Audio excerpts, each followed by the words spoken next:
को हैरान कर दिया। मगर सबसे ज्यादा घबराहट तो उन 7 लीडर्स के चेहरों पर दिख रही थी जो एक साथ मिलकर धुरवांश के खिलाफ लड़ रहे थे। देखा जाए तो युद्ध नीति को काबू करने का मतलब धुरवांश अमर पक्षी गुट के हजारों योद्धाओं की शक्तियों को एकजुट कर अकेले ही इस्तेमाल करता था। इस कदर ताकत का ख्याल भी दिल दहला देने वाला होता था। हजारों लोगों की शक्तियों के एक साथ आने पर हुए हमले के बारे में सोचकर लिम्बाक के चेहरे की रंगत बदलने लगी। इस बीच आसमान में अमर पक्षी फौज के सभी योद्धाओं की शक्तियां भालों में बदलकर एक दूसरे से जुड़ गई थी। वो सभी शक्तियां काले रंग की थीं और किसी चक्र की तरह बीच के हिस्से से जुड़ी हुई थी, जिस हिस्से का काबू धुरवांश पर था। सबसे ज्यादा ताज्जुब शहर में मौजूद बाकी लीडर्स को इस बात से हो रहा था कि युद्ध नीति काबू करना एक बेहद मुश्किल काम था। ऐसा करने के लिए किसी सेनापति को ना जाने कितने महीनों या सालों का वक्त लग जाता। ऊपर से फौज के हर योद्धा का उस सेनापति पर पूरा भरोसा होना भी जरूरी था। इसलिए धुरवांश सभी को हैरान करने में कामयाब हुआ था। लिम्बाक और उसके साथी आंखों में खौफ लिए एक एक कदम पीछे हटने लगे। वो भी समझ गए थे कि अब वो धुरवांश का सामना हरगिज नहीं कर सकते थे। वहीं धुरवांश तो उनकी तरफ देखता गया। उसकी आंखों की गहराई में इस वक्त एक अजीब सी आग जल रही थी। हजारों लोगों की शक्तियां वो चुटकियों में इस्तेमाल कर सकता था।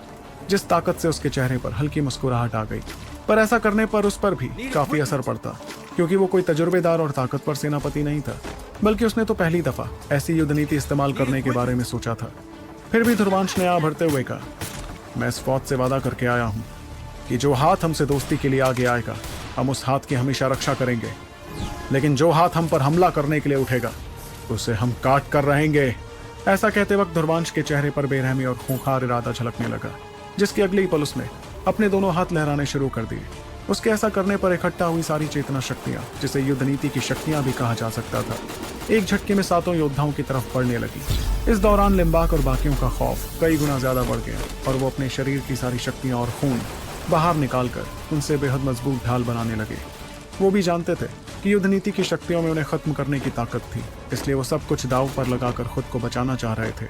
मगर युद्ध नीति की शक्तियां आगे बढ़ती गईं और अनगिनत नजरों के सामने उन ढालों से टकराकर एक झटके में उन्हें खत्म करती गईं। इतना ही नहीं, ढालों को खत्म करने के बाद वो 7 योद्धाओं की तरफ बढ़ी, जो खून की उल्टियां करते हुए पीछे होते जा रहे थे।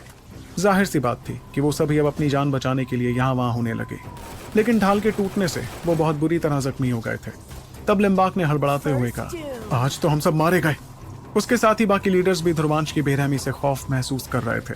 मगर इससे पहले कि युद्ध नीति की शक्तियां जाकर उन 7 से टकराती, अचानक उस इलाके में एक बांस की आवाज सुनाई पड़ी। उस चीख के साथ ही लाल रंग की खतरनाक रोशनी आयाम को पार करते हुए सीधे जाकर युद्ध नीति की शक्तियों से टकरा गई। दोनों ही खतरनाक शक्तियों की टक्कर पर एक जोरदार धमाका हुआ और आसपास की जगह तबाही से भर गई। उस धमाके से लिम्बाक और उसके साथी और बुरी तरह जख्मी हो गए, जिसके बाद वो उड़ते हुए पीछे जाके रहे। इस दौरान धुरवांश ने उस अचानक हुए हमले की तरफ देखा, जिसके बाद उसकी नजर काफी दूर से आती एक रोशनी को देखने लगी। वो रोशनी भी खून जैसी लाल रंग की ही थी और बहुत तेज रफ्तार में आगे आती गई। कुछ ही पलों बाद वो रोशनी अजगर दादर शहर के ठीक ऊपर नजर आई, जो असल में बहुत से योद्धाओं का एक गुट था। ये सारे योद्धा लाल रंग के कवच पहने हुए थे और उनके शरीर से उनकी शक्तियां निकलती जा रही थी।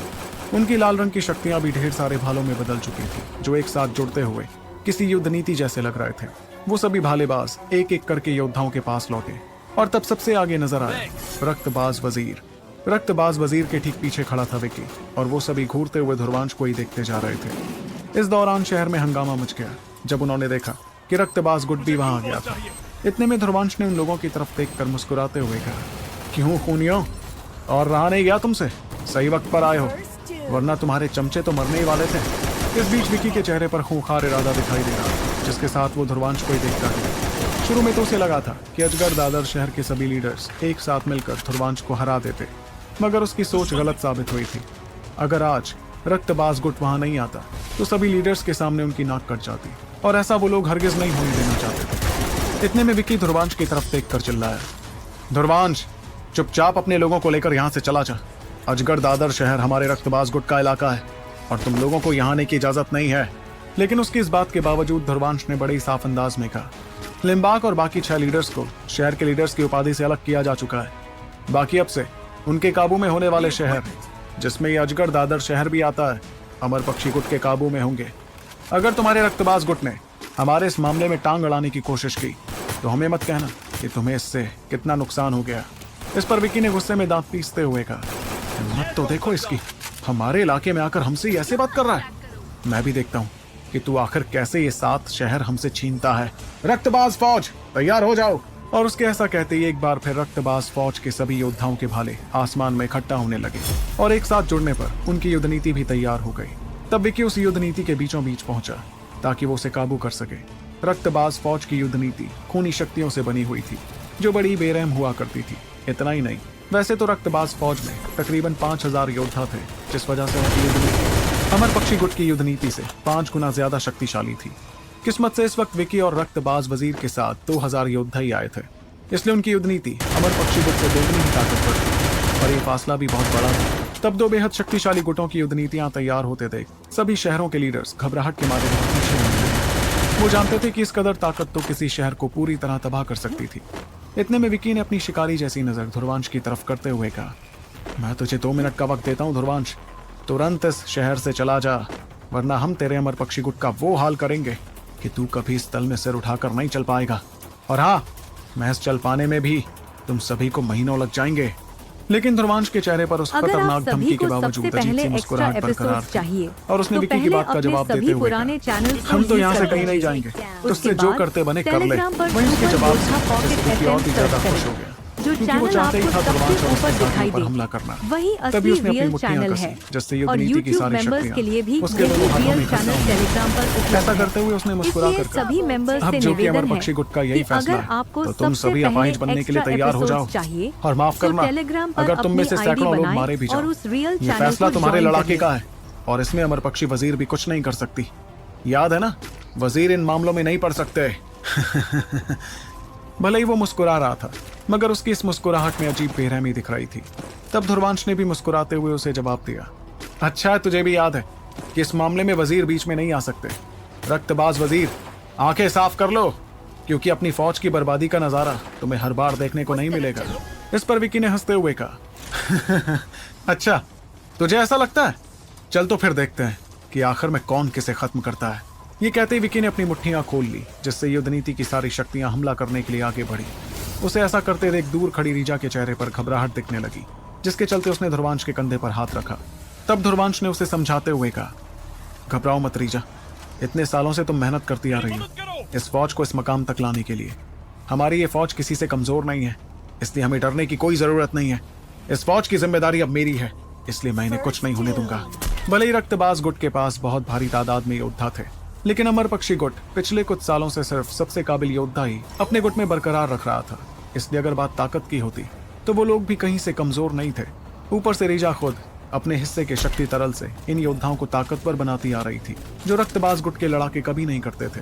ध्रुवांश की बात पर रीजा के चेहरे पर हल्की मजबूरी दिखी, मगर उसकी आंखों में थोड़ा भरोसा भी था। इतने में ध्रुवांश ने अपनी फौज की तरफ देख कर कहा, साथियों, यही मौका है इन खूनियों को दिखाने का कि अमर पक्षी गुट का हर योद्धा सिर फोड़ नहीं सकता, बल्कि जरूरत पड़ने पर इन बाजों के पंख भी काट सकता है। तो चलो दिखा देते हैं इन्हें कि हमारी असली युद्ध नीति कितनी ताकतवर है। उसकी बात पर अमर पक्षी फौज का हर एक योद्धा हामी भरते हुए अपना सिर हिलाने लगा, जिसके बाद वो दोबारा अपने शरीर की शक्तियों से काले रंग का भाला तैयार करने लगे। इस बार जो भाले तैयार हो रहे थे वो पिछली बार के मुकाबले बहुत ज्यादा ताकतवर थे, क्योंकि हर योद्धा अपनी सारी शक्तियां इस्तेमाल कर रहा था। पलक झपकते ही वो भाले तैयार हुए और एक दूसरे से जुड़कर युद्ध नीति में बदल गए।